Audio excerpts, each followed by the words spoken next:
Welcome to McPlum, simple solutions served daily. Start by confirming platform compatibility.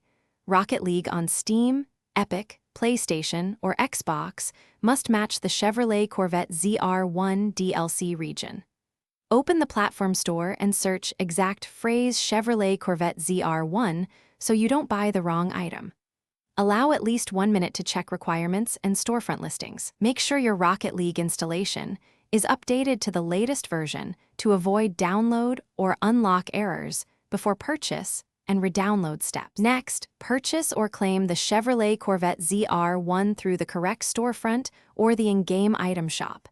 If you have a redemption code, use the platform's redeem code function and check account email for confirmation. Watch for the download size, prompt, and confirm the transaction finishes. Interrupted downloads can block the unlock.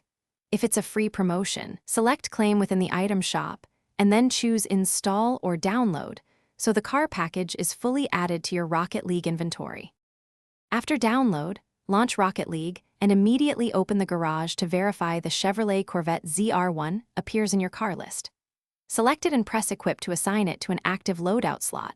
Remember to save or apply changes so the car remains selected in matches. You can then customize decals, wheels, and boost. Choose blue or orange presets for teams, and test the ZR1 in a casual match or free play to confirm physics, hitbox, and visual setup match your expectations. Thanks for watching. Stay juicy and subscribe.